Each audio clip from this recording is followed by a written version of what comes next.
Yes धारा में आपका स्वागत है। आज हम सुनेंगे सोमवार व्रत कथा। प्राचीन समय की बात है। एक नगर में एक धनी साहूकार रहता था। उसके पास धन धान्य की कोई कमी नहीं थी, लेकिन उसे एक बहुत बड़ा दुख था। उसके कोई संतान नहीं थी।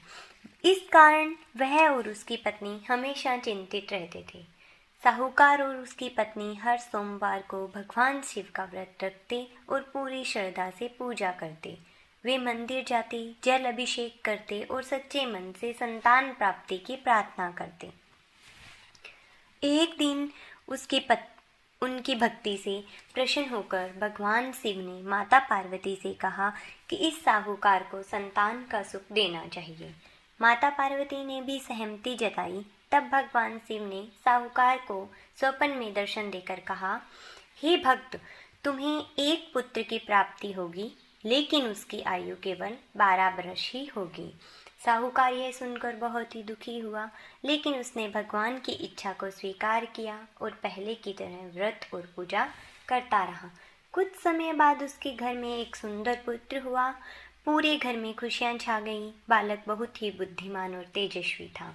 जब वह 11 वर्ष का हुआ, तब साहूकार को भगवान शिव की कही बात याद आई और वह चिंता में डूब गया। उसने अपने बेटे को काशी पढ़ने भेजने का निर्णय कर लिया, और ताकि वह वहां पढ़ाई कर सके और साथ ही धार्मिक कार्यों में लगा रहे।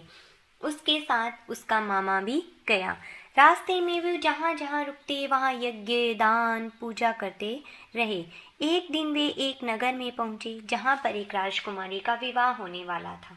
संयोग से दूल्हे को कोई दोस्त था, इसलिए राजा चिंतित था। मामा ने सोचा, क्यों नहीं कुछ समय के लिए इस बालक को दूल्हे के रूप में बिठा दिया जाए। विवाह के बाद सच्चाई बात बता दी जाएगी।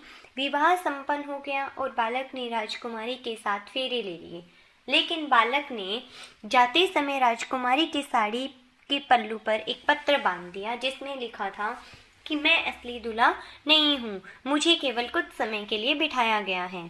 जब राजकुमारी ने यह पत्र पढ़ा तो उसने सच्चाई समझ ली और सच्चे पति के रूप में उसी बालक को स्वीकार करने का निश्चय लिया। उधर समय बीतता गया। वह दिन आ गया जब बालक की आयु 12 वर्ष पूरी होने वाली थी। उस दिन बालक यज्ञ कर रहा था और अचानक उसकी तबीयत बिगड़ गई और वह गिर पड़ा। मामा बहुत दुखी हुआ और रोने लगा। उसी समय भगवान शिव और माता पार्वती का वहां प्रकट हुए। माता पार्वती ने भगवान शिव से कहा, हे शिव, हे प्रभु, इस बालक के माता पिता ने पूरी श्रद्धा से आपका व्रत किया है, कृपया इसकी आयु बढ़ा दीजिए। भगवान शिव ने उनकी भक्ति से प्रसन्न होकर उस बालक को पुनः जीवन दिया और उसे दीर्घ आयु का आशीर्वाद दिया। इसके बाद बालक स्वस्थ हो गया और अपने घर लौट आया। उसकी पत्नी भी उसके साथ आई। साहूकार और उसकी पत्नी अपने पुत्र को जीवित देखकर बहुत खुश हुए और भगवान शिव को धन्यवाद दिया। उस दिन से उन्होंने और भी श्रद्धा से सोमवार का व्रत करना शुरू किया। जो व्यक्ति सच्चे मन से सोमवार का व्रत करता है और भगवान शिव की भक्ति करता है, उसकी हर मनोकामना पूर्ण होती है और जीवन के सब कष्ट दूर होते हैं। ओम नमः शिवाय, ओम नमः शिवाय। कथा अच्छी लगी हो तो लाइक करें, सब्सक्राइब करें। धन्यवाद।